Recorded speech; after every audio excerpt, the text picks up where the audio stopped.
there and welcome to the Card Grotto. Today I'm making my first video for the new Create a Smile video design team. I'm really happy to be part of this new team. For my card today I'm starting out by stamping the images from the Cool Buddy set. I'm using the cute little winter fox, and then I'm also using the speech bubble and the happy birthday sentiment from the penguin party set.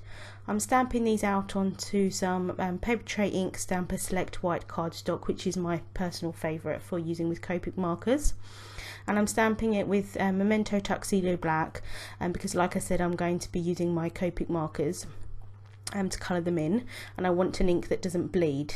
So I'm going to start out by colouring my image. I tend to sort of go dark to light, but then I kind of mix it around a little bit, so I've sped this up quite a bit, and I'm going to play some music and let you watch while I colour in.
Once the fox was all coloured in, I'm using my clear Wink of Stella glitter pen and just adding that to the scarf. And then I'm going to fussy cut both of these out, leaving a small white border around the images.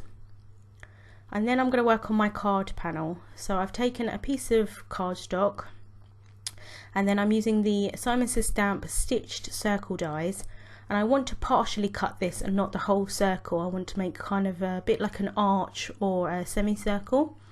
So what I'm doing is I'm sticking this to my Cuttlebug cutting plates, and I'm just kind of doing it so that anything outside of the cutting plates won't cut, anything inside of the cutting plates will cut, so it will be partially cut completely. So I'm making a shaker card here, and this will be the actual window for the shaker portion, but I wanted the card to kind of be quite flat. I didn't want too much dimension to it, so this is my card panel that I'm adding to the front of a card base, which will incorporate the shaker into it. So I'm running this through my Cuttlebug here, and then when I take it off the plates, you can see that the it's kind of just cut partially through. So I'm using my craft knife here and my metal ruler, and I'm just cutting the edges off just to make sure that everything's cut through, and then this will be my shaker window. So I'm running some ATG adhesive along the back of it so that I can stick my clear acetate to the back, and then I'm going to add tons of foam tape all across the back of this panel. Like I said, I want this as my panel, so I want to make sure that nothing sags in between, but I also need to make sure that none of the little beads that I add into the shaker portion won't come through, because they're so tiny they'll easily just slip through. So I managed to cut my finger at this point, so I do apologise that there's an extra plaster on my finger, but here I'm using my EK Success powder tool, and I'm just adding some powder to the sides of the foam tape to make sure that none of the beads stick to it, and then I'm using an anti-static cloth and just wiping away any of the excess powder, and also this prevents any static on the inside of the acetate as well, so that the beads hopefully don't kind of stick to it. And then I'm using these really tiny little kind of like teal coloured beads. They're really cute. I love the colour of them. I just got these from my local craft shop, but I will add a link to some alternative ones. And then I'm just taking all of the backing off of the foam. I'm just starting with the top part because I'm going to add some paper to the back, which you will be able to see through the window. And I've used a piece from the Frosty Friends collection, and it's just a light grey colour. I didn't want anything that would kind of take away from the kind of clean and simple look of the card.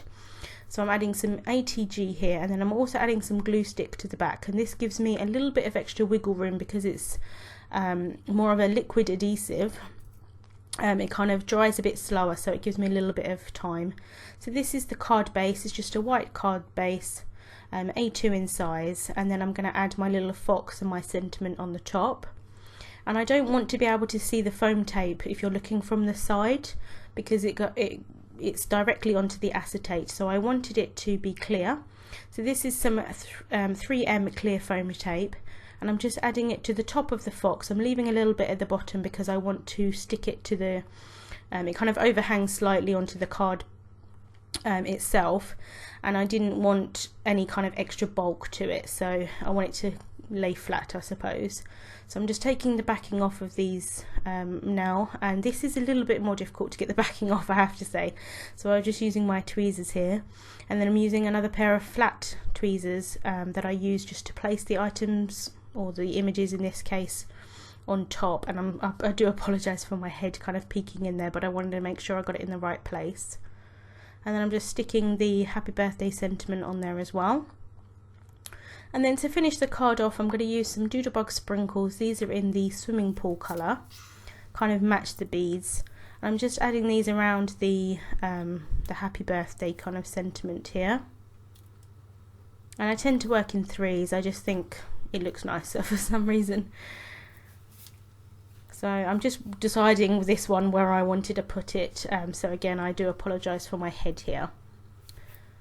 But that's it, and that's the finished card, and as you can see it shakes quite nicely, but it's still a very kind of one layer simple card. I did go back and add a tiny little bit of glossy accents to the fox's nose. But that's the card for today. Thank you so much for watching, and I'll see you soon.